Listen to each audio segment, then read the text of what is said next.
Hi dear friends, hostel ലൈഫിൽ കൂട്ടുകാർക്കിടയിൽ താരമായിരുന്ന അമ്മ ഉണ്ടാക്കിക്കൊണ്ടുവന്നിരുന്ന പാവയ്ക്ക അച്ചാറാണ് ഇന്ന് ഞാൻ നിങ്ങൾക്കായിട്ട് പരിചയപ്പെടുത്തുന്നത്. അപ്പോൾ എൻ്റെ ഫ്രണ്ട്സ് കഴിച്ച അതേ രുചിയിൽ പാവയ്ക്ക അച്ചാർ ഒന്നുണ്ടാക്കി നോക്കിയാലോ? അതിനായിട്ട് ഞാനിവിടെ 3/4 കിലോ വെളുത്ത പാവയ്ക്കയാണ് എടുത്തിട്ടുള്ളത്. ഇതിന് ഇച്ചിരി കയ്പ്പ് കുറവായിരിക്കുമല്ലോ. ഇതാണെങ്കിൽ ഞാൻ ചെറിയ കഷ്ണങ്ങളായിട്ട് ഇവിടെ കട്ട് ചെയ്തെടുത്തിട്ടുണ്ട്. ഈ പാവയ്ക്കയുടെ കയ്പ്പ് കുറച്ചുകൂടെ ഒന്ന് പോകാൻ വേണ്ടിയിട്ട് നമ്മളിതിനെ ഉപ്പുവെള്ളത്തിൽ ഒരു 10 മിനിറ്റ് നേരം ഇട്ട് വെക്കണം. അതിനായിട്ട് ഞാനൊരു പാത്രത്തിലേക്ക് 2 കപ്പ് വെള്ളം എടുത്തിട്ടുണ്ട്. അതിലേക്കൊരു 2 ടീസ്പൂൺ ഉപ്പ് കൂടി ചേർത്ത് കൊടുത്തിട്ടുണ്ട്. നന്നായിട്ടൊന്ന് ഇളക്കി യോജിപ്പിച്ചതിന് ശേഷം നമ്മൾ അരിഞ്ഞു വെച്ചിട്ടുള്ള പാവയ്ക്ക ഇതിലേക്കൊന്ന് ഇട്ട് കൊടുക്കണം. ഒരു 10 മിനിറ്റ് നേരം നമ്മളതിൽ ഇട്ട് വെച്ചാൽ മതിയാകും. ആ സമയത്ത് ഒരു 2 or 3 പച്ചമുളക് കൂടി ഒന്ന് കീറിയിട്ടാൽ നല്ലതായിരിക്കും. അത് ഓപ്ഷണലാണ്. അതുപോലെ തന്നെ നമുക്ക് ഈ പാവയ്ക്ക അരിയുമ്പോൾ അത് ഈ ഉപ്പുവെള്ളത്തിലേക്ക് അരിഞ്ഞ് ഇടാവുന്നതാണ്. അപ്പോഴേക്കും നമ്മൾ അരിഞ്ഞു കഴിയുമ്പോഴേക്കും ഈ പാവയ്ക്ക സോക്കായിട്ട് അതിൻ്റെ കയ്പ്പൊക്കെ മാറിക്കിട്ടും.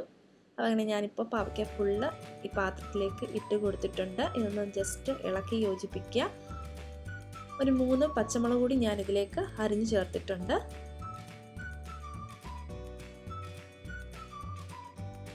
ഇപ്പം 10 മിനിറ്റ് കഴിഞ്ഞിട്ടുണ്ട്. നമുക്ക് നന്നായിട്ട് വെള്ളം കളഞ്ഞ് ഇതുപോലെ സ്ക്യൂസ് ചെയ്ത് എടുക്കണം. ഒട്ടും വെള്ളം പാടില്ല, കാരണം നമ്മളിത് ഫ്രൈ ചെയ്തെടുക്കാനുള്ളത്. അപ്പം നമ്മൾ എണ്ണയിലേക്ക് ഇടുമ്പോൾ അത് പൊട്ടിത്തെറിക്കാനുള്ള ചാൻസ് ഉണ്ട്. ഞാനിത് ഫ്രൈ ചെയ്തെടുക്കുകയാണ്. അതിനായിട്ട് ഒരു പാനിലേക്ക് കുറച്ച് ഓയിൽ ഒഴിച്ച്, ഞാനിവിടെ വെജിറ്റബിൾ ഓയിലാണ് ഉപയോഗിച്ചത്, അതിലേക്കിട്ട് ഇതൊന്ന് ഫ്രൈ ചെയ്തെടുക്കുകയാണ്. ഫ്രൈ ചെയ്യുമ്പോൾ ഒരുപാട് അങ്ങ് മൂത്ത് കരിഞ്ഞു പോകരുത്. ഇങ്ങനെ കളർ ചേഞ്ച് ചെയ്യുമ്പോൾ നമ്മളുടെ ഫ്ലെയിം ഒന്ന് കുറച്ച് വെക്കുന്നത് നല്ലതായിരിക്കും.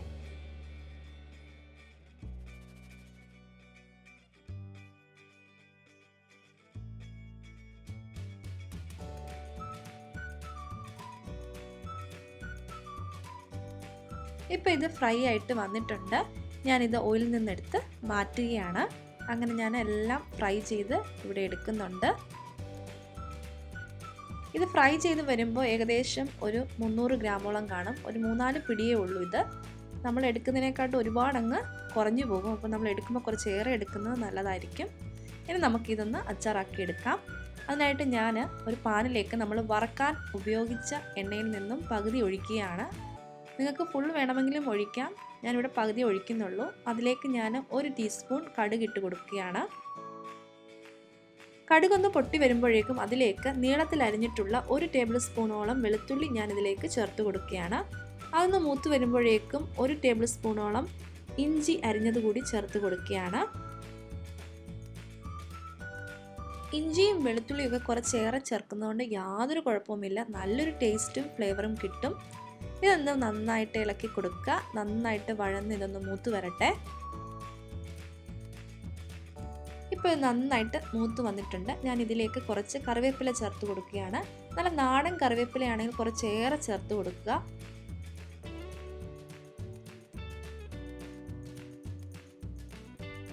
കറിവേപ്പിലയും കൂടെ ഒന്ന് നമുക്ക് മൂപ്പിച്ചെടുക്കാം.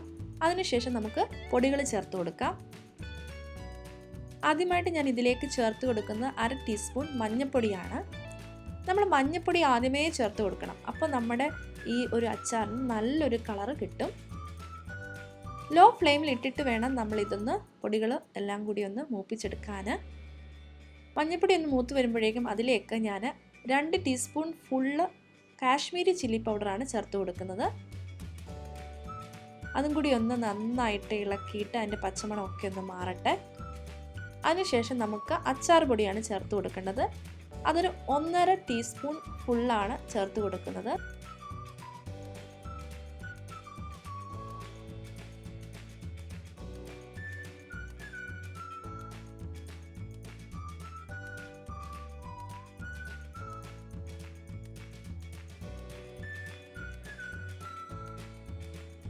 അച്ചാർ പൊടിയുടെ പച്ചമണം കൂടി ഒന്ന് മാറി വരട്ടെ. അതിനുശേഷം നമുക്കിതിലേക്ക് ചേർത്ത് കൊടുക്കേണ്ടത് വിനാഗിരിയാണ്. ഞാൻ ആദ്യം 1 ടേബിൾ സ്പൂൺ വിനാഗിരി ചേർത്ത് കൊടുക്കുന്നുണ്ട്. അതിനുശേഷം പുളി നോക്കിയിട്ടാണ് ബാക്കി ചേർത്ത് കൊടുക്കുന്നത്. ഇനി നമുക്ക് വിനാഗിരി ചേർത്ത് കൊടുക്കാം.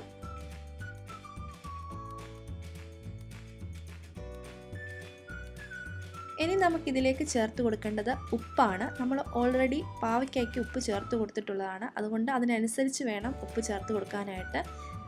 ഞാനൊരു 1/2 ടീസ്പൂൺ ഉപ്പാണ് ഇതിലേക്ക് ചേർത്ത് കൊടുത്തത്. അതുകൂടി ഒന്ന് നന്നായിട്ട് ഇളക്കി ഒന്ന് യോജിപ്പിക്കാം.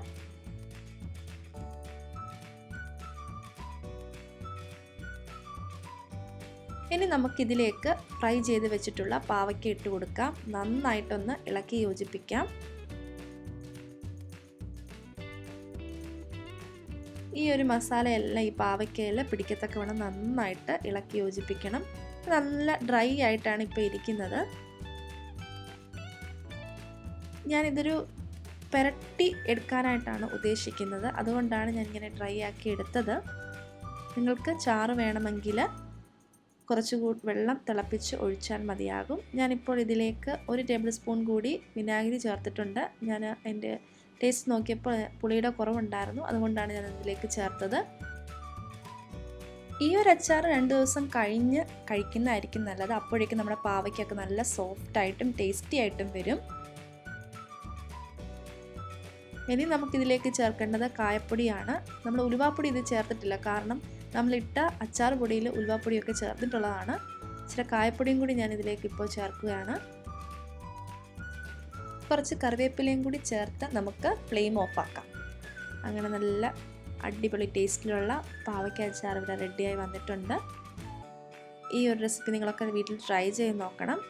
ഈ പാവയ്ക്കയ്ക്ക് ഒട്ടും കയ്പില്ല കേട്ടോ, നമുക്ക് അഡ്ജസ്റ്റ് ചെയ്യാവുന്ന ഒരു കയ്പാണ് ഉള്ളത്. വേണമെങ്കിൽ നല്ലെണ്ണയിൽ ഇത് ഉണ്ടാക്കാവുന്നതാണ്. ഞാനിവിടെ വെജിറ്റബിൾ ഓയിലാണ് ഉണ്ടാക്കിയത്. അപ്പോൾ ഈ ഒരു റെസിപ്പി എല്ലാവരും ട്രൈ ചെയ്ത് നോക്കുക. വീണ്ടും ഒരു റെസിപ്പിയുമായി കാണും വരേക്കും ബൈ.